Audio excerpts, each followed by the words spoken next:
Method 1. Being open. 1. Don't be too open in the very early days. Easing into a relationship is about ensuring that there is plenty of space for the two of you to get to know one another and trust that you're right for one another. If you try too soon to make something more out of your relationship than it already is, premature pushiness can scare them away and spoil what is there to be a good thing. Instead, be patient and realize that it takes time to nurture a solid and enduring relationship. If you want to be a good girlfriend, avoid the following things. Don't push them to classify your relationship too soon. You don't have to have the label girlfriend or boyfriend after a couple of dates. This risks causing them to feel that the decision wasn't their own. Be patient and let them make up their own mind as to when the definitions, like going steady, exclusive relationship, serious dating, etc., start being bandied about.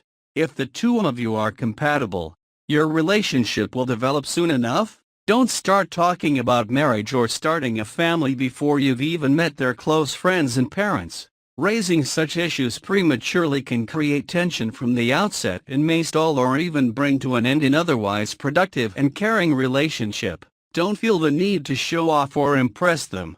You don't need to prove anything to them. You simply need to be present and engaged in listening, being attentive and sharing your interests. 2. Be honest. While being honest to your partner is very important, to the point of being paramount, it is equally important that you are honest with yourself. If you overreact or make a mistake, you can acknowledge your error and apologize. If you're feeling vulnerable or upset, you can sort through your feelings and verbalize them to them in a non-accusing way. And the most important thing here is that you will be open about your feelings as much as possible. For example, if they do or say something that bothers you, be open about how it impacts you, without being accusing or asking them to change. If you establish solid lines of communication from the outset, you'll know sooner rather than later whether this relationship will endure or fizzle out. 3. Speak your mind. Don't be afraid to make your desires, needs, and opinions known, even when they may conflict with your partner's. You don't and shouldn't exist solely to please them. Besides, showing that you are your own person with your own needs, desires, and approach to life will keep them interested in getting to know and understand you as a person. If you're comfortable with speaking your mind, then they'll be comfortable with speaking their mind, too.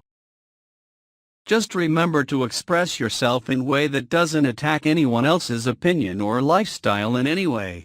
You can be humble and outspoken at the same time by using assertiveness strategies and remaining considerate of their feelings too. 4. Be yourself. Don't create a fake you just to impress them. It might be tempting if you think they'd prefer a different type of girl, but usually this is just cobbling together snippets of things said or suggested, and you're likely to be wrong. After all, they want to date you, not some imagined form of perfection. And if you really feel tempted to change things about yourself because they insist that you'd be better thinner, taller, prettier, quieter, whatever, then it's a good indication that you're not compatible. If they actually say such things to you in a badgering, persistent manner, then it is not love, but an attempt to control you. Don't pretend that you share their interests if you don't. It might be amusing or safe to do so initially, but it's extremely hurtful when they learn that you don't really love what they love. They could be basing their thoughts about your role in their future on something that isn't real, and it'll end up hurting both of you. Method 2. Being supportive. 1. Take an interest in their interests. Remember what they like to do and what they like to talk about. You don't have to act like you love their hobbies, but at least try to understand why they're such a fan. If they love a band, try to understand why. If they just love to be playful and immature, remember that it might just be their way of releasing stress. In learning to accept their unique way of being, you'll also be learning more about yourself and ultimately whether you could see yourself spending the rest of your life with this person. You don't have to take an interest in all of their interests. If they enjoy watching baseball but you just can't get into it, that's fine, too. Just asking about their interests and talking about the things that matter to them can be enough. 2. Learn to work as a team.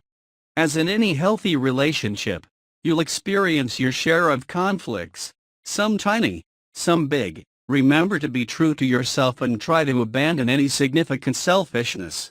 A relationship is a matter of teamwork and a symbiotic relationship, not a parasitic one, where a party gives and the other one just takes without giving enough back. In a team, you have each other's back, you don't undermine one another, and you openly cherish each other in front of others. In times of hardship, the team approach can help you to work through problems in a less emotionally attached way, in that both of you assume responsibilities for fixing things rather than expecting one or the other to fix things. Avoid having a one-track relationship in which the bond revolves around one thing. Keep your relationship strong by bringing variety and diversity into the relationship. Try different and new things together. Relationships are about having fun together, learning together, and growing together. 3. Compliment them more than you criticize them. If everything you say around them is a criticism or an attack, they won't look forward to seeing you and they'll start reconsidering being with you. All the same, you don't always have to agree with them just because they are your partner. Tactfulness is a better strategy in mature relationships, and establishing boundaries and making compromises are important relationship strategies to learn and adopt. Though you can bring up a valid criticism when it feels right, you should say at least 4 positive things about them for every negative thing you say. Don't nag them just because you're in a bad mood or things aren't going perfectly. 4. Learn to compromise. If you want to be a good girlfriend, then you have to learn to compromise instead of fighting or being angry the second you don't get your way.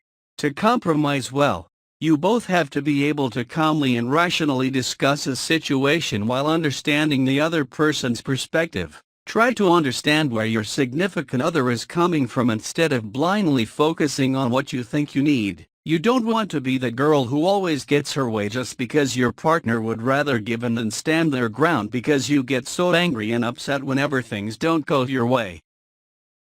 5. Give each other space. You should support your partner, but you should also be able to be there for them in spirit when you're not actually around. If you want to be a good girlfriend, then you have to make time to do your own thing, to hang out with your girlfriends, and to see your partner. They should know that you're thinking of them and rooting for them even if you're not around. If you feel insecure and doubt the strength of your relationship the second you're apart, then you have a problem. You should support your partner if they just want to have a night out with their friends instead of trying to intrude. It's important to allow your significant other to have time to spend with their friends and hang out without you. If you feel entitled to all of their time and attention, learn how to not be an obsessive girlfriend. Don't be an overly protective girlfriend. Let them go out without them feeling watched.